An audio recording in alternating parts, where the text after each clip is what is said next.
하나님의 말씀은 골로새서 1장 24절부터 29절까지 한 절씩 번갈아 읽겠습니다. 내가 이제 너희를 위하여 받는 괴로움을 기뻐하고 그리스도의 남은 고난을 그의 몸된 교회를 위하여 내 육체에 채우노라. 내가 교회에 일꾼된 것은 하나님이 너희를 위하여 내게 주신 경륜을 따라 하나님의 말씀을 이루려 함이니라. 이 비밀은 만세와 만대로부터 오므로 감추었던 것인데 이제는 그의 성도들에게 나타났고 하나님이 그들로 하여금 이 비밀의 영광이 이방인 가운데 어떻게 풍성한 것을 알게 하려 하심이라. 이 비밀은 너희 안에 계신 그리스도시니 곧 영광의 소망입니다. 우리가 그를 전파하여 각 사람을 권하고 모든 지혜로 각 사람을 가르침은 각 사람을 그리스도 안에서 완전한 자로 세우려 함이니 이를 위하여 나도 내 속에서 눈물로 역사하시니 역사를 받아 힘을 다하여 수고합니다. 아멘. 예수를 믿는 사람들이 항상 관심 있는 것은 하나님의 뜻입니다. 하나님의 뜻을 알 때 우리는 신앙생활을 제대로 할 수 있겠고 또 그 뜻은 우리 영적 생활의 방향이 되고 목적지가 되고 목표가 되어서 우리를 잘 이끌기 때문입니다. 우리가 집을 났을 때 어디로 갈 것인가 방향과 목적지를 정하고 출발한 것처럼 신앙생활도 처음에 출발할 때에 어디를 향하는가를 분명히 알고 가야 됩니다. 애굽에 있던 이스라엘 430년 동안 애굽에 있던 이스라엘이 드디어 모세의 인도를 받아서 애굽을 나올 때에 정처 없이 나온 것이 아니라 그들은 하나님이 말씀하신 대로 가나안 땅, 젖과 꿀이 흐르는 가나안 땅을 향해서 출발했습니다. 이는 우리 신앙생활의 모형과 같아요. 우리도 출발할 때 어디로 갈 것이냐? 우리 인생이 방향을 잃고 죄악 중에서 헤맬 때 주 예수께서 우리에게 말씀하신 것은 내가 길이다. 내가 진리고 생명이다. 곧 나로 말미암지 않고는 아버지께로 올 자가 없다. 예수께서 그 인자의 생애를 통해서 보이신 게 뭡니까? 나는 아버지께로부터 왔고 아버지 뜻대로 순종하다가 마침내 아버지께로 돌아가요. 인자다 말씀하셨습니다. 그것처럼 우리도 하나님께로부터 거듭나서 하나님 뜻대로 살다가 마침내 하나님께로 돌아가야 할 자인 것을 성경은 말씀하고 있습니다. 이것이 인생이 가야 할 길인 것을 알게 하신 이가 예수 그리스도예요. 이렇게 우리가 주의 뜻을 아는 것은 매우 중요한데 때로는 이 하나님의 뜻을 아는 것 같다가도 어떤 때는 막연해지고 또 혼란스러울 때는 것도 사실입니다. 그래서 우리로 방황치 않도록 하나님이 우리 앞에 두신 것이 성경이에요.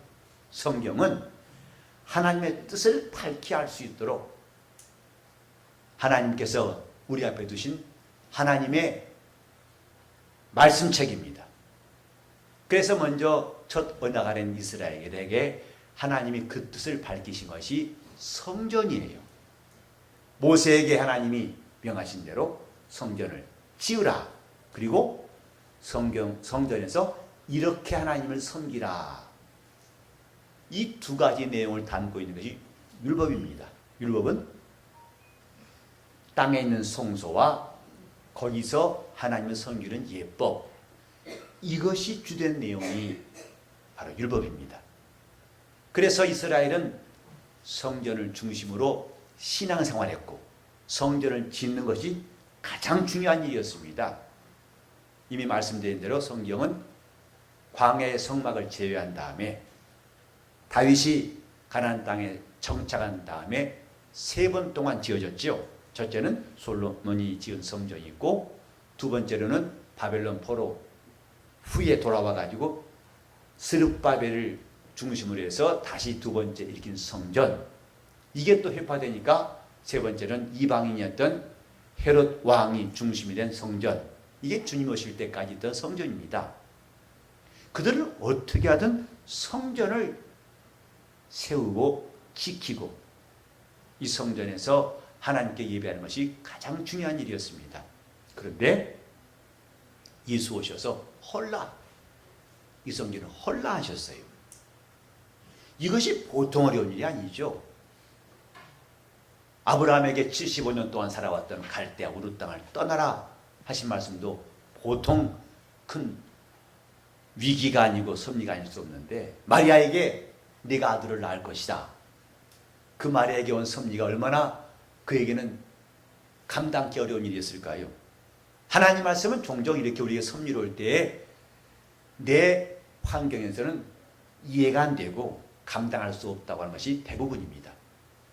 이스라엘에게 성전을 헐라, 이것은 충격적인 말씀이었어요. 그러나 주님은 이제 이거 헐려야 된다, 내가 사흘 만에 다시 일으킬 것이다, 더 이상 이것은 비유로 된 것이니까 이것은 사라져야 한다. 그래 예수님께서 죽으시고 부활하사 이 성전을 일으키신 것을 말씀했는데, 우린 지난 몇 주간 동안 그분이 성전을 일으키신 일에 대해서 잘 들었습니다. 첫째는 이 땅에는 레위 제사장보다도 온전한 하늘의 대제사장이 되신 분이 바로 예수이시고, 그리고 첫 언약 때 드린 제물같이 황소와 염소의 피가 아니라 예수 그리스도의 영원한 피로 죄를 속죄하는 일을 이루신 것에 대해서 말씀드렸습니다. 그래 우리는 그분이 단번에 드리신 제사가 우리 죄를 영원히 없게 하신다는 것을 깨닫고 예수를 믿게 되었습니다. 또한 이제 더 이상 우리는 저 예루살렘에 있는 성전을 그리워하거나 궁금해하지 않냐고 이것을 뒤로 할 수밖에 없는 것은 우리에게 참 하늘이 곧 참 성전인 것을 알았습니다. 이 성전에 들어가신 이가 예수예요. 그리고 예수는 자기만 들어가신 것이 아니라 자기를 믿는 자들도 함께 하늘 참 성전에 들어가게 하시겠다고 약속하셨습니다. 이것이 신약교회의 믿음입니다. 우리는 이 초점, 이 방향 때문에 신앙생활하는 사람들이에요. 우리가 만약에 저 참 하늘을 알지 못한다면, 그 하늘에 들어갈 길이 없다면 이렇게 예수 믿는 것은 종교인과 다를 바가 없을 것입니다. 하나, 우리는 이제 성전을 더 이상 이 땅에서 찾지 않냐고 하늘이 참 성전이다, 거기에서 섬기신 분이 예수 그리스도다, 레위 제사장들이 섬기는 이 땅의 성전은 더 이상 우리에게 관심을 끌 수 없다. 이렇게 제사장으로서 온전하신 분이요, 제물을 온전케 하신 분이요, 성전을 온전케 하신 분이 예수신데, 그분 말씀이 뭐냐면 내가 이 반석 위에 내 교회를 세우리라 하신 것이었습니다. 이 메시지는 매우 중요합니다. 마태복음 16장 18절에 베드로가 예수 그리스도를 고백한다, 나의 하나님의 아들이시요 또 그리스도이심을 고백한 다음에 바요나 시몬아 내가 보기도다, 이를 내게 알게 하니는 혈육이 아니요 하늘에 계신 내 아버지시니라, 내가 이 반석 위에 내 교회를 세우리라 하셨어요. 왜 많은 그리스도인들이 성전에 대한 관심이 많고 성전 건축을 위해서 성전하지만은 왜 주님이 직접 내 교회를 세우리라 하신 말씀에는 그리 관심을 갖지 않을까? 우리 성경에 보니까 신약 성경에는 성전이라는 단어가 98번, 100번 좀 안 되죠? 그러나 교회란 말은 110번 나옵니다. 신약 성경에. 고린도전서하고 사도행전은 20번씩 나오고, 심지어 마지막 책인 요한계시록에는 19번이나 교회를 말하고 있어요. 성경보다 더 많은 빈도수를 가지고 신약 성경 우리에게 말하고 있습니다. 우리는 과거에 이스라엘이 성전 세운 것이 대단히 부럽고 그래서 우리도 성전을 세우자. 중요합니다. 필요합니다. 하지만 더 큰 명령, 온전한 하나님의 뜻이 있음을 알아야 됩니다. 뭐냐? 교회를 세우는 겁니다. 주님이 교회를 세우신 것에 관심을 가진 것이 신약 성도의 믿음이에요. 곧 구약 때는 성전을 지으라. 이 명령이 절대적이었습니다. 그러나 신약에 와서 성전을 지으라 말씀이 없어요. 내가 교회를 세우리라 하시더니 그분이 세우신 교회가 어떻게 역사하고 있는가를 우리에게 알게 한 것이 신약 성경입니다. 즉 우린 여기서 이해할 것은 뭐냐면 하나님의 뜻을 일단 사람들에게 곧 이스라엘에게 하나님이 비유로 보이신 것이 이 땅에 지은 성전이었다면 그 성전을 이루신 이가 하나님의 아들 예수 그리스도이시고 이제 그분이 하늘로 가신 다음에 아무도 볼 수 없어요. 오직 그는 이 땅에 자기 교회를 세우셨습니다. 하나님의 뜻을 눈에 보이도록 만드신 것이 성전이었고 이것이 비유인 줄 알고 헐라 온전한 성전을 세우신 이가 예수신데 예수를 형상화하신 게 뭐냐면 그의 교회입니다. 본문에도 그의 몸된 교회라 했어요. 교회는 예수 그리스도의 몸이 되었다 이 말이에요. 성전 건축보다 더 중요한 것은 그리스도의 몸된 교회, 이 교회에 대한 관심입니다. 하나님이 아무도 볼 수 없는 분이시지만은 그분을 이 땅에 보이신 이가 예수 그리스도고 이제 하늘로 가신 예수를 아무도 볼 수 없으나 예수 그리스도를 형상화한 것이 주님의 교회입니다. 이 놀라운 진리가 우리 앞에 있다는 사실을 기억해야 됩니다. 지금 우리는 교회에 대한 많은 오해들, 부분적이고 때로는 잘못된 오해들이 있어요. 그래서 이런 건물이 교회 아닙니다. 모인 사람, 이런 군중이 교회가 아닙니다. 저는 우리 교회가 군중이 아니라 회중이 되어야 한다 생각해요. 군중은 빈들에서 5,000명 먹이신 그 이적이 있을 때 모인 사람들이에요. 그들은 먹고 다 흩어졌어요. 모였다 흩어지는 것은 교회가 아닙니다. 우린 비록 일주일 동안 흩어지지만 잠깐 각자 있다가 다시 모여요. 왜? 몸이기 때문에 모이는 겁니다.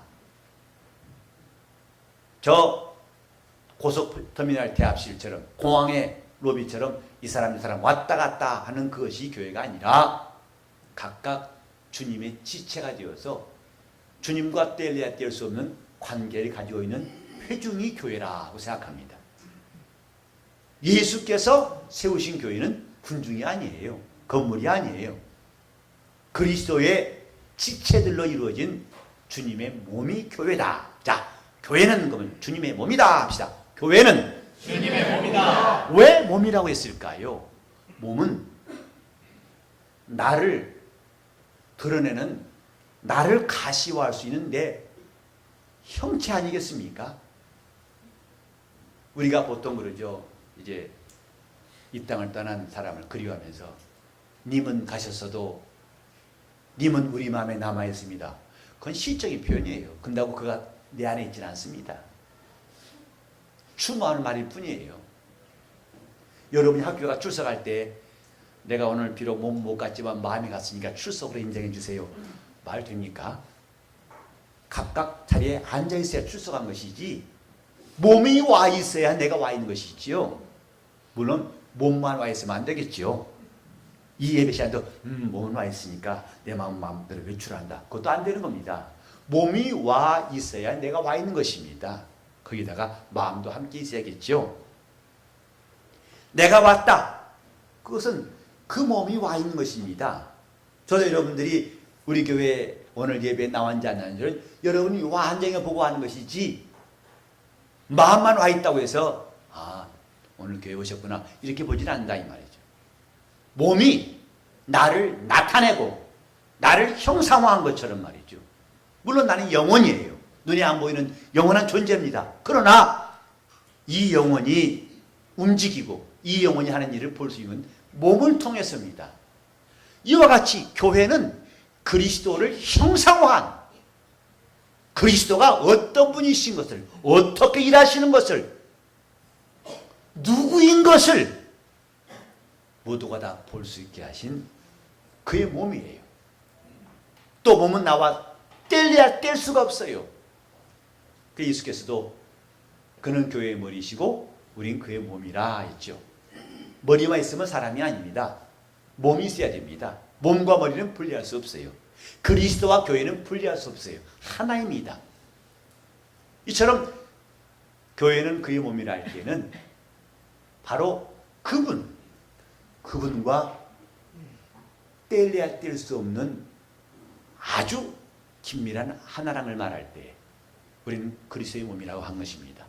그럼 어떻게 그분의 몸인가?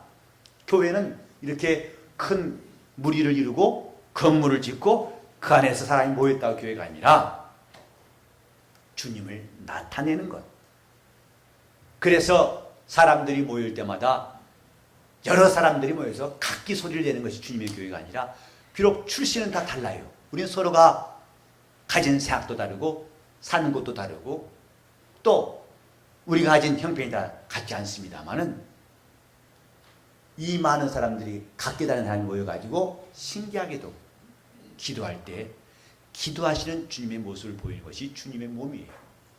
겟세마네에서 간구하시던 주님처럼 사람들이 모이더니 뭐 하느냐? 기도합니다. 전심전력으로 기도합니다. 그러니까 그들의 성령이 역사하십니다. 그 성령께서 교회를 움직이시는 것을 우리는 성경에서 잘 보고 있어요. 성령이 역사하시는 것이 주님의 교회예요. 사람들의 주장이 난무한 것, 이리 가자, 저리 가자, 그냥 그만두자, 앉아있자, 이렇게 오합지졸같이 온갖 사람들이 토의하고 자기 주장을 세우는 게 아니라 각기 다른 사람, 서로가 닮을 수가 없는 사람이지만은 그들이 신기하게 성령의 감동하심으로 주님의 목소리를 내고 주님이 하신 일을 하고 있는 것, 이게 주님의 교회입니다. 그게 주님의 몸이에요. 우리는 지금 주님의 몸에 대한 이해가 참 필요해요. 교회가 주님이 세우셨고 성령이 감독하시는 것이 주님의 지체고 주님 몸이에요. 목사가 세운 것이 아닙니다. 제가 개척을 했다고 해서 제가 세운 교회가 아니에요. 주님이 세우신 것을 우리는 다 고백할 수밖에 없어요. 또 그 세우실 뿐만 아니라 그분이 성령으로 감독하고 계세요. 그래서 감독자란 말도 사실은 인간, 어떤 목사가 교회를 감독한다는 것도 상당수 말에 부족함이 있어요. 원래 성령의 감독하심에 그가 이 땅에서 자기 일꾼으로 세우신 감독자가 그게 목사란 뜻이지, 감독하시는 그 참 감독자는 성령이십니다. 그 성령께서 교회를 위로하시더라. 성령이 교회에 하신 말씀을 들을지어다. 성령께서 우리 속에서 역사하신다. 이런 말씀이 성경에 나와 있습니다. 사람이 모인 것 같지만 그 무리 가운데 성령이 역사하셔서 그들이 자기의 방법과 자기를 주장하지 아니하고 그리스도를 높이고 그리스도께 순종하고 그리스도께 감사하고 그리스도를 의지하고 그리스도의 힘으로 살고 있는 이 신기한 영적인 지체, 이런 몸들이 이 땅에 얼마나 신기합니까? 오늘 우리는 내가 지금 교회에서 하고 있는 일이 연습이 아니라는 걸 이해하셔야 됩니다. 영적 생활은 한 번, 두 번 하다가 실수하면 고치고 연습하는 게 아니라 이것이 바로 축구로 말하면 본 경기 같아요. 이것 자체가 신앙생활이에요. 주님 말씀하셨죠? 내 교회를 세우리라 하시더니 그 교회에 대해 약속하시기를 음부의 권세가 이기지 못하리라. 우리는 그 말씀을 교회사를 통해 보면 알 수 있어요. 교회가 무섭게 핍박받던 시절 아시죠? 콜로세움에서 수많은 성도들이 사자에게 뜯겨 죽어갑니다. 순교를 당합니다. 많은 사람들이 그들을 저주하고 비웃습니다. 이제 기독교도 끝났구나. 그런데 시대를 따라 그렇게 핍박했던 사람들은 다 사라지고 아직까지 교회는 계속되고 있어요.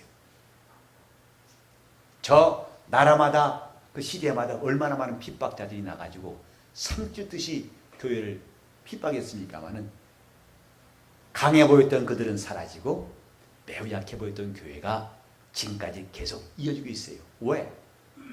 그분이 지키시기 때문에 그래요. 그분이 역사하시기 때문에 그렇습니다. 교회는 사람에 의해서 좌지우지되지 않습니다. 그래서 우리는 행여라도 내가 없으면 교회 쓰러질 걸 그러면 갖지 마세요. 천 목사 없다고 이 교회가 흔들린 게 아닙니다. 그 교회를 역사하신 분은 주님이세요.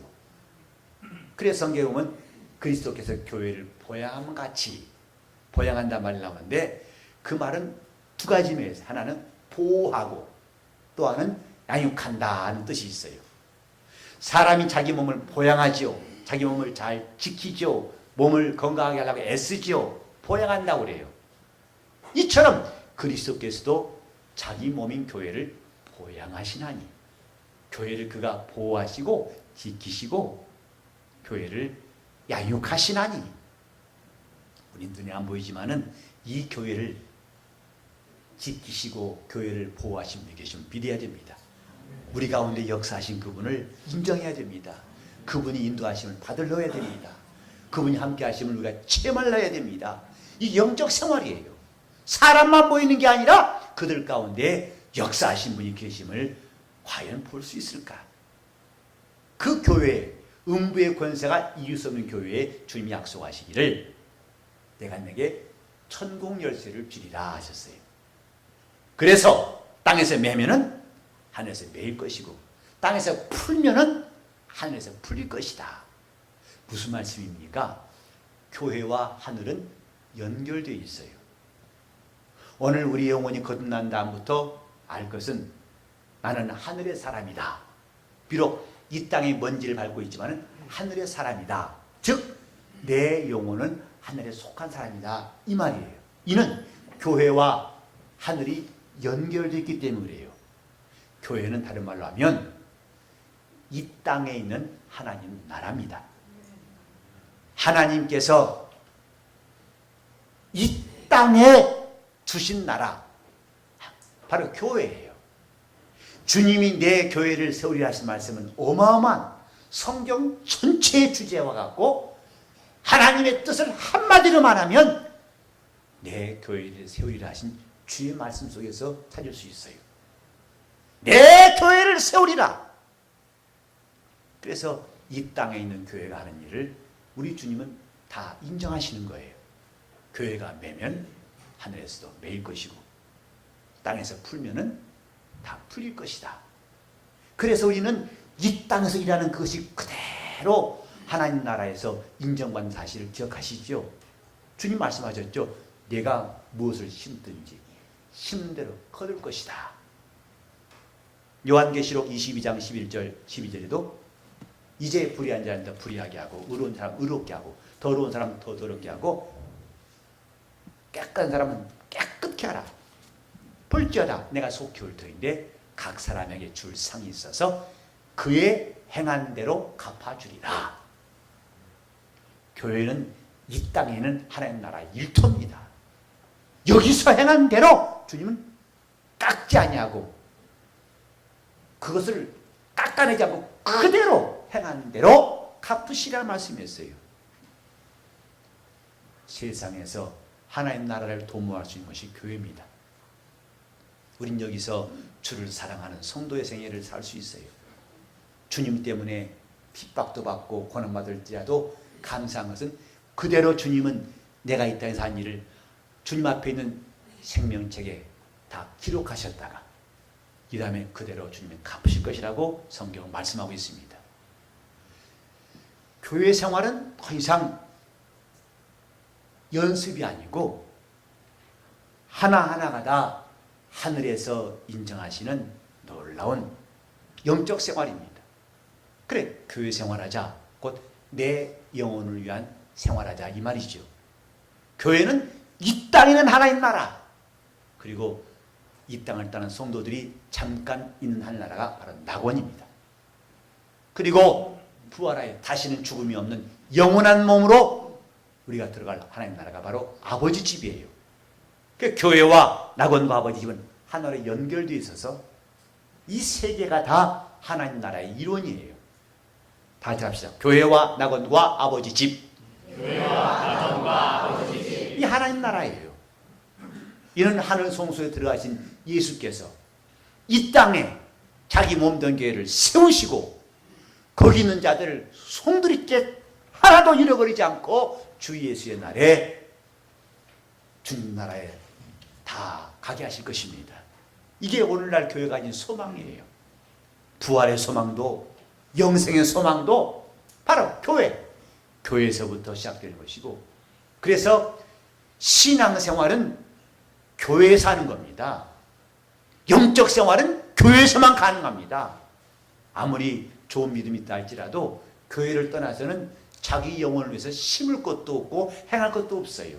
자, 영적 생활은 그러면 교회에서 합시다. 영적 생활은 교회에서. 영적 생활은 교회에서. 어떤 사람들은 교회를 부정해서 내가 교회이니까 나는 혼자 예배할 수 있고 부태여 교회 안 나야 된다, 그런 말이 있습니다. 그 사람은 성경을 오해한 겁니다. 우리 각각은 교회가 아니에요. 교회의 지체일 뿐입니다. 나무 가지 하나가 나무는 아니지요.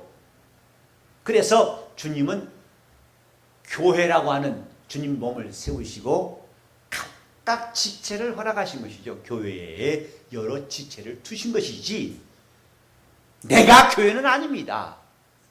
어떤 사람은 우리가 성전이니까 교회라고. 고린도서 3장 16절에 너희가 성전이라는 말씀, 그 말 헬라어 보면 나오스라 되어 있어요. 성전이라는 말이 나오스인데 그것은 전체 성전을 말하는 것이 아니라 지성소, 성소 가운데서 둘째 휘장을 젖히고 들어갔을 때 그 법궤가 있는 지성소, 하나님을 모셨다는 뜻의 성전이지 전체 성전들과 성소와 지성소를 다 포함한 그 성전을 말하는 것이 아닙니다. 우린 그게 지체예요. 우리가 주님의 몸된 교회를 이루어서 순종할 때 교회는 주님을 세상에 보일 수 있는, 주님의 살아계심을 형상화할 수 있는 그의 몸.